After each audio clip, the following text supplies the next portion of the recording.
guys, welcome back to Days Reviews. Today I'm going to be reviewing for you a new book that was released this year called Waking Gods, and it is part of a trilogy called the Themis Files. This book is the second in the series, with the first one called Sleeping Giants. These books are written by Sylvain Neuvel. I think that's how you pronounce his name. Neuvel? I don't know. But, yeah, and I listened to this book, as a matter of fact, on audiobook form that I got through Audible. And if you ask me, that's the optimal way to experience this book, because it's written in the tradition of World War Z and The Martian, in that it is the chapters are broken down into interviews. The whole story is written through a series of interviews, transcripts, journal entries, and news articles, and occasionally there are some live action bits thrown in.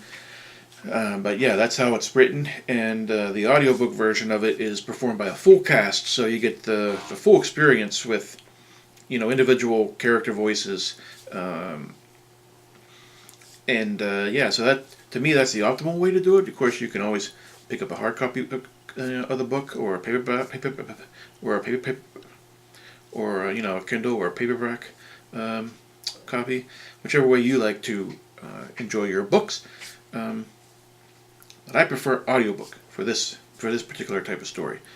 The audiobook version clocks in at 9 hours and 2 minutes, which isn't really all that long for an audiobook. So let's get to the plot and the review.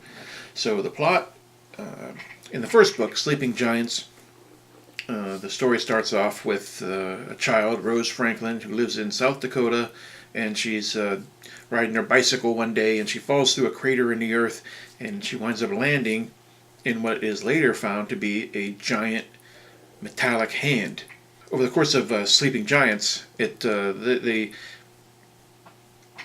once this hand is found, the government creates this agency called the Earth Defense Corps, because they need to find out what this means, what this, what it spells for the planet Earth, and so forth. So they create this government agency to research this hand, and as the story progresses, they find other pieces of this robot, and they eventually find all of the pieces of the robot.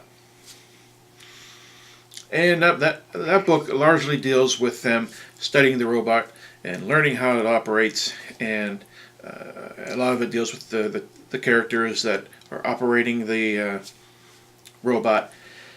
And it's very interesting, but it sets up what happens in the sequel, Waking Gods. And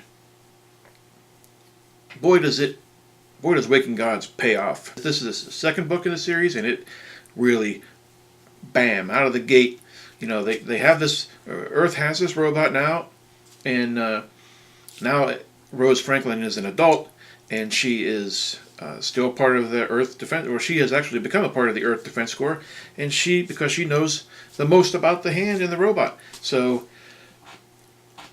she works to uncover the secrets behind this alien technology, and to figure out a way for the world, or for the government to be able to manipulate this robot so it can be used as a weapon if it needs to be, if other robots start descending on the Earth. And as it would happen, that's exactly what happens in Waking Gods.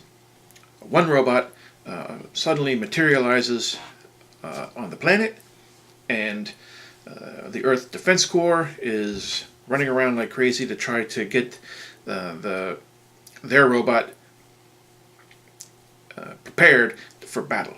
And the bad robot that came down to Earth, it creates a swath of destruction, unbelievable destruction. And it was actually, listening to the book, I didn't expect the amount of devastation that was going to occur in this book. It was really quite incredible. But it really sets, really brings in the tone of Waking Gods extremely well. It's sort of Waking Gods is like the Empire Strikes Back in a lot of ways. To Sleeping Giants' Star Wars. It is darker. It is more serious, and there's a lot of bad things that happen in the book. So now we're in a do or die battle with this alien robot using our robot that we barely even know how to use, and so that is the premise of Waking Gods. Now, as for what I believe about this book, I loved Waking Gods. I love Sleeping Giants. Sleeping Giants, like I said, it was a little slower. It was all build-up. And Waking Gods was the payoff, and it paid off beautifully. I loved every minute of it. I couldn't get enough of it. I listened to the book. It was literally like only a couple of days that it took me to listen to the book. It was that addictive. So, yeah. I absolutely loved Waking Gods. I give it 5 out of 5 stars very easily. Very easily. And I can't wait for the third book in the series, which I don't know if the title's been released yet. For some reason I thought it was, but I couldn't find it when I was looking it up. But on an interesting note, Sony Pictures has recently picked up the Themis Files for a movie. And that is set for David Coop to adapt. So I'm really looking forward to that. Hopefully, Sylvain Neuvel lets or publishes the third book before that movie comes out, because I really like to read the third book or listen to it. I'll listen to it. So if you like big aliens, stories about big alien stories about technology, sci-fi, all that kind of stuff, you will not go wrong with either Sleeping Giants or Waking Gods. But you will want to read Sleeping Giants first, definitely. So that's what I have for you today. Waking Gods, Book 2 in the Themis Files. 5 stars out of 5 stars. Pretty good. So, thanks for watching. If you liked my video, please give me a thumbs up. I'd appreciate it. And if you're new to my channel, please subscribe so you can keep up with all of my latest reviews. So that's all I have. And come back next time. I'll have another review for you. Bye.